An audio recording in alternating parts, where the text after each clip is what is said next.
He will win who knows when to fight and when not to fight. Sweat more during peace, bleed less during war. In the midst of chaos, there is also opportunity. Even the finest sword plunged into salt water will eventually rust. Victorious warriors win first and then go to war, while defeated warriors go to war first and then seek to win. Quickness is the essence of the war. Wheels of justice grind slow but grind fine. Victory comes from finding opportunities in problems. Never venture, never win. If the mind is willing, the flesh could go on and on without many things. The supreme art of war is to subdue the enemy without fighting. Appear weak when you are strong, and strong when you are weak.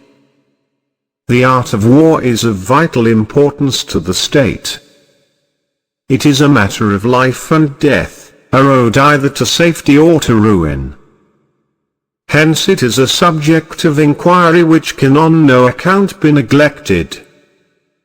Build your opponent a golden bridge to retreat across. There is no instance of a nation benefiting from prolonged warfare.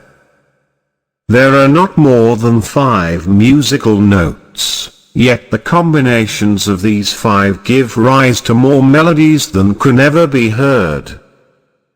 There are not more than 5 primary colors, yet in combination they produce more hues than can ever be seen. There are not more than 5 cardinal tastes, yet combinations of them yield more flavors than can ever be tasted.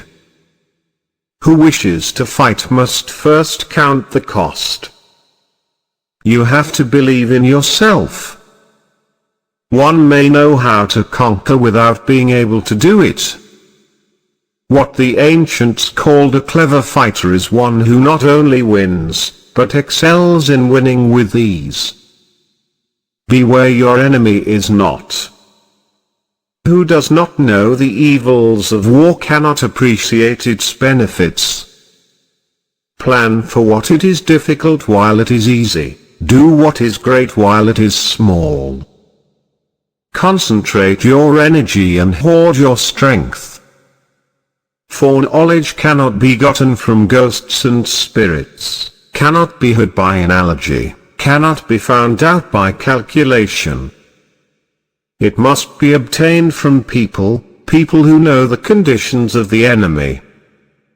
If you fight with all your might, there is a chance of life, whereas death is certain if you cling to your corner. Do not swallow bait offered by the enemy. Do not interfere with an army that is returning home. We cannot enter into alliances until we are acquainted with the designs of our neighbors. When the outlook is bright, bring it before their eyes, but tell them nothing when the situation is gloomy. The whole secret lies in confusing the enemy, so that he cannot fathom our real intent. One mark of a great soldier is that he fights on his own terms or fights not at all. Anger may in time change to gladness, vexation may be succeeded by content. But a kingdom that has once been destroyed can never come again into being, nor can the dead ever be brought back to life. There are roads which must not be followed, armies which must not be attacked, towns which must not be besieged, positions which must not be contested, commands of the sovereign which must not be obeyed. The general who wins the battle makes many calculations in his temple before the battle is fought. The general who loses makes but few calculations beforehand. Strategy without tactics is the slowest route to victory. Tactics without strategy is the noise before defeat. He who is prudent and lies in wait for an enemy who is not, will be victorious. A wise general makes a point of foraging of the enemy. Move swift as the wind and closely formed as the wood. Attack like the fire and be still as the mountain. Do not press an enemy at bay.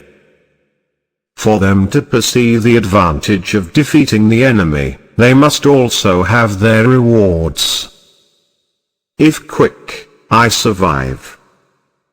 If not quick, I am lost. This is death. To secure ourselves against defeat lies in our own hands, but the opportunity of defeating the enemy is provided by the enemy himself. Bravery without forethought causes a man to fight blindly and desperately like a mad bull. Such an opponent must not be encountered with brute force, but may be lured into an ambush and slain. Ponder and deliberate before you make a move. Rewards for good service should not be deferred a single day. Begin by seizing something which your opponent holds dear, then he will be amenable to your will. If words of command are not clear and distinct, if orders are not thoroughly understood, then the general is to blame. But, if orders are clear and the soldiers nevertheless disobey, then it is the fault of their officers. If his forces are united, separate them. The skillful tactician may be likened to the shui January. Now the shui Jen is a snake that is found in the Kang Mountains. Strike at its head, and you will be attacked by its tail. Strike at its tail, and you will be attacked by its head. Strike at its middle, and you will be attacked by head and tail both. It is easy to love your friend, but sometimes the hardest lesson to learn is to love your enemy. Hence that general is skillful in attack whose opponent does not know what to defend, and he is skillful in defense whose opponent does not know what to attack. Those skilled at making the enemy move do so by creating a situation to which he must conform. They entice him with something he is certain to take, and with lures of ostensible profit they await him in strength. Energy may be likened to the bending of a crossbow, decision to the releasing of a trigger. When your army has crossed the border, you should burn your boats and bridges, in order to make it clear to everybody that you have no hankering after home. Move not unless you see an advantage. Use not your troops unless there is something to be gained. Fight not unless the position is critical.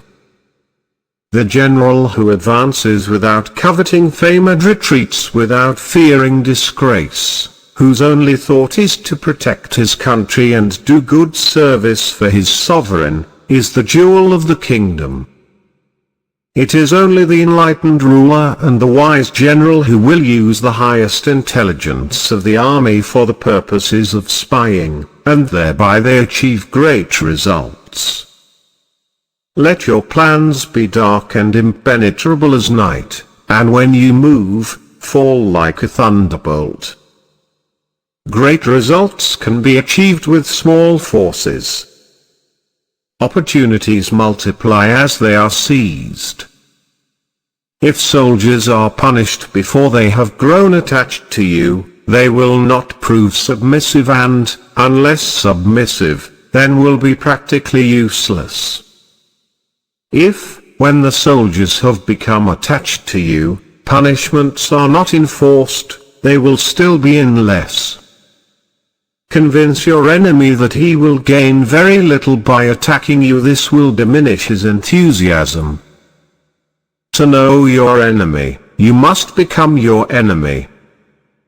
Treat your men as you would your own beloved sons, and they will follow you into the deepest valley.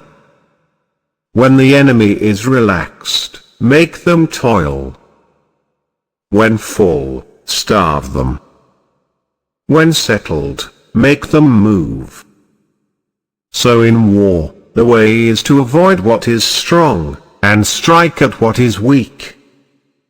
Be extremely subtle even to the point of formlessness. Be extremely mysterious even to the point of soundlessness. Thereby you can be the director of the opponent's fate. Water shapes its course according to the nature of the ground over which it flows. The soldier works out his victory in relation to the foe whom he is facing. When one treats people with benevolence, justice, and righteousness, and reposes confidence in them, the army will be united in mind and all will be happy to serve their leaders. Attack is the secret of defense. Defense is the planning of an attack. Thus the expert in battle moves the enemy, and is not moved by him. The wise warrior avoids the battle. To win 100 victories in 100 battles is not the acme of skill.